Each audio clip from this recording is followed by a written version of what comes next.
Welcome to VL Academy. இந்த வீடியோல bank reconciliation statement other exercise problem number 7 நம்ம பார்க்க போறோம், which is in page number 6.24. So இதுதாங்க 7th ஓட question, 7th problem ஓட question.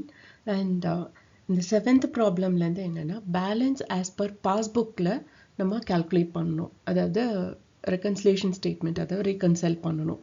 So அது எப்படி அப்படிங்கறத நம்ம பார்க்கலாம். And கையில question வச்சுக்கோங்க. Only then you will be able to understand. So first one is passbook showed credit balance of rupees 10,500. So 10,500 passbook la காமிக்குது. அதுல இருந்து first one என்ன அப்படின்னு பார்த்தீங்கன்னா check amounting to rupees 2,750 were deposited in the bank, but check of rupees 750 had not been cleared up to 31st March. அதாவது என்னன்னா out of 2,750ல 750 rupees மட்டும் நம்ம வந்து செக்கை பேங்க்ல கொடுத்துட்டோம். அவங்க அதை இன்னும் கிளியர் பண்ணாம வச்சிருக்காங்க அப்படின்னா அந்த 750 நம்ம கைக்கு இன்னும் வரல அப்படின்னு அர்த்தம். ஓகே, ஒன்ஸ் நம்ம என்ன பண்ணியிருப்போம், ஒன்ஸ் நம்ம செக்கை பேங்க்ல ப்ரெசென்ட் பண்ண உடனே கேஷ் புக்கில் என்ன பண்ணியிருப்போம், அந்த அமௌண்ட் வந்துருச்சு அப்படின்னு சொல்லி ஆட் பண்ணியிருப்போம். கரெக்டா? இப்போ அதே மாதிரி நம்ம பாஸ்புக்லேயும் ஆட் பண்ணணும். ஓகே, ஸோ அதனால பாஸ்புக்கில் நம்ம அந்த 750 ஆட் பண்ணி காமிச்சிருக்கோம். அதாவது பாஸ்புக்குங்கிறது வந்து பேங்க் தானே மெயின்டைன் பண்ணும், ஸோ அவங்க தானே என்ட்ரி போடணும் அப்படின்னு நீங்கள் கேட்கலாம். இந்த பாஸ்புக் அப்படிங்கிறது வந்து நாம் மெயின்டைன் பண்ணுறது, அதாவது பாஸ்புக்கில் இந்த என்ட்ரி எல்லாம் இருக்கணும் அப்படிங்கிறத நாம் மெயின்டைன் பண்ணுறதுக்கான பேலன்ஸ் தான் இது. ஓகே, ஸோ நம்ம கேஷ் புக்கில் ஆட் பண்ணியிருக்கோம் அப்படின்னா பாஸ்புக்லேயும் கேஷ் புக்கில் நம்ம ஆட் பண்ணியிருக்கோம், பட் அது வரல அப்படிங்கிறப்போ நம்ம திரும்ப கேஷ் புக்கை எடுத்து நம்ம அட்ஜஸ்ட் பண்ணுறதுக்கு பதிலாக பாஸ்புக்கில் நம்ம அதை ஆட் பண்ணி காட்டுறோம்.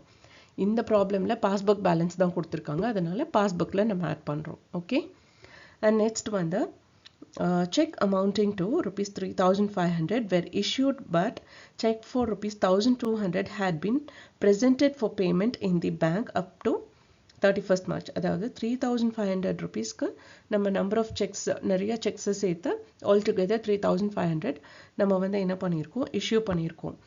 ஸோ கேஷ் புக்கில் என்ன பண்ணியிருப்போம், செக்கு ஒன்ஸ் இஷ்யூ பண்ணியிருக்கோம் அப்படின்னாலே அந்த அமௌண்ட்டை நம்ம கொடுத்துட்டோம்னு சொல்லி லெஸ் பண்ணியிருப்போம். கரெக்டாக?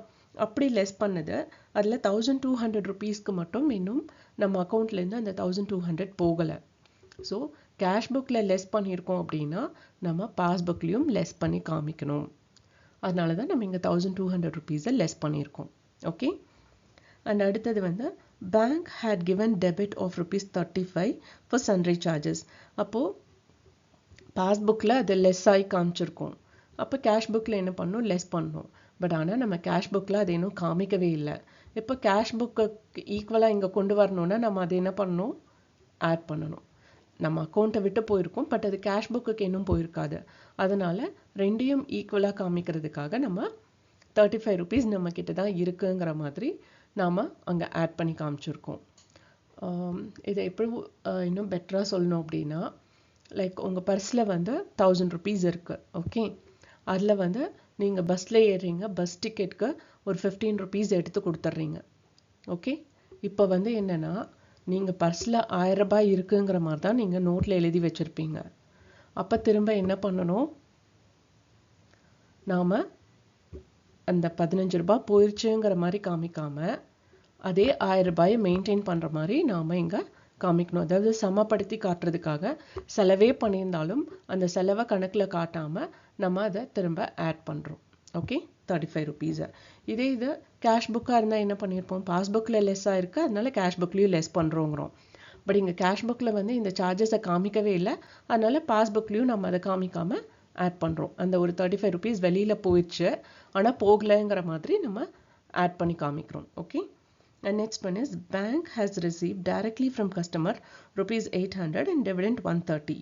ஸோ இப்போ ரெண்டு அமௌண்ட் வந்து பேங்க் டைரெக்டாக ரிசீவ் பண்ணியிருக்காங்க, அது பாஸ்புக்கில் காமிச்சிருப்பாங்க, பட் கேஷ் புக்கில் இருக்காது.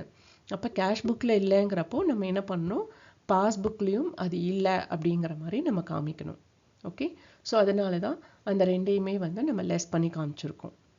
Okay, so bank receive directly from customer 800 rupees, dividend அது டைரெக்டாக நம்ம அக்கௌண்ட்டுக்கு வந்திருக்கு, தட் இஸ் 130 rupees. ஸோ அதை நம்ம லெஸ் பண்ணியிருக்கோம். இப்போ ஆட் பண்ண வேண்டியதை டோட்டல் பண்ணோம் அப்படின்னா வில் கெட் 785 rupees. லெஸ் பண்ண வேண்டியதெல்லாம் டோட்டல் பண்ணோம்னா will get 2130 rupees. So passbook balance 10,500ல 785 rupees ஆட் பண்ணிட்டு 2130 rupees லெஸ் பண்ணிடணும் அப்படின்னா will get balance as per cash book வந்து 9,155 rupees. இந்த வீடியோ வாட்ச் பண்ணதுக்கு ரொம்ப தேங்க்ஸ். இந்த வீடியோ நிஜமாவே இன்ஃபர்மேட்டிவாக இருக்குன்னு ஃபீல் பண்ணிங்கன்னா லைக் பண்ணுங்கள், ஷேர் பண்ணுங்கள் அண்ட் சப்ஸ்கிரைப் பண்ணுங்கள். அண்ட் மறக்காமல் பெல் பட்டன் கிளிக் பண்ணுங்கள். ஒன்லி தென் நான் என்னென்ன ப்ராப்ளம் அப்லோட் பண்ணுறேன் அப்படிங்கிறது உங்களுக்கு நோட்டிஃபிகேஷனில் வரும். Thank you once again.